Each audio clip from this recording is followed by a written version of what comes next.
Hello everyone शांति पाठशाला को मु आपण मानंकु स्वागत जनाउछि। आजिकार एक नूतन भिडियो रे आमे आलोचना करिबा तुम गाँर पौष संध्या विषय रे एक सुंदर रचना। भिडियोटी को आरंभ करिबा पूर्वरु चैनल को सब्सक्राइब करिनियंतु एवं पाखरे थिबा बेल आइकन टी को मध्य प्रेस करि दियंतु। चलंतु आरंभ करिबा। आम गाँ मधुपुर। एहा एक निपट मफसल अटे।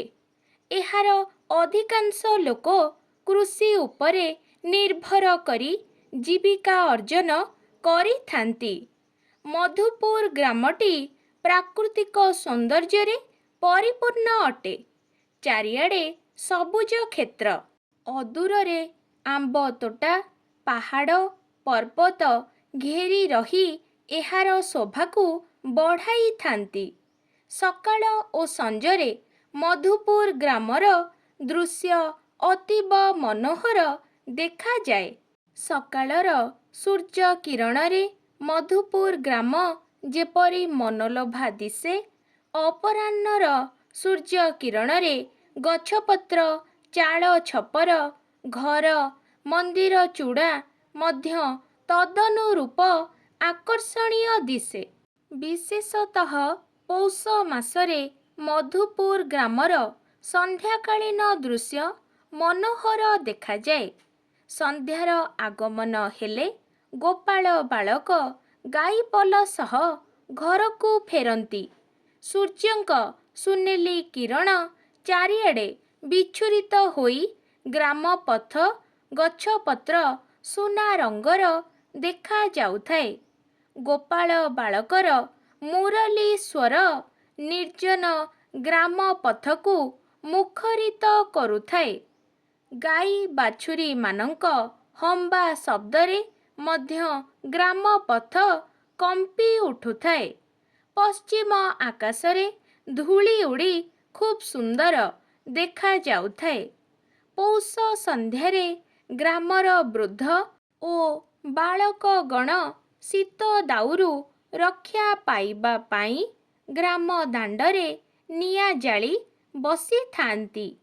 कृषक धान शस्य को शगड़े बोझेई फेरुथाए।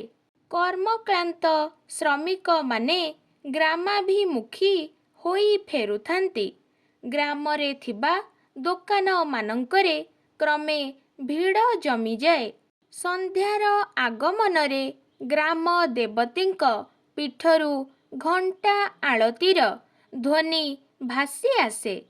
संध्या हेबा फलरे ग्राम दांड क्रमे क्रमे निस्तबतारे थरी जाए। एठी भागवत टुंगीरे पुराण पाठ आरंभ हुए। रात्रि भोजन परे नाट्य प्रेमीगण ग्राम आखड़ा घरे रुंड हुअंती। तेणु नाट्य मंदिररू भासी आसुथिबा वाद्य यंत्र ओ संगीतरे ग्राम दांड उछुली पड़ुथाए। धानखला मानंकरे चाषी मानंकर हर्ष ध्वनि मध्य पौष संध्यारे कोलाहलमय करी देइथाए। एहीपरि पौष संध्यारे ग्रामर दृश्य अतीब सुंदर तथा आमोददायक मने होइथाए। पल्लीरे संध्या ओ सकाळर दृश्य वास्तविक हृदयस्पर्शी।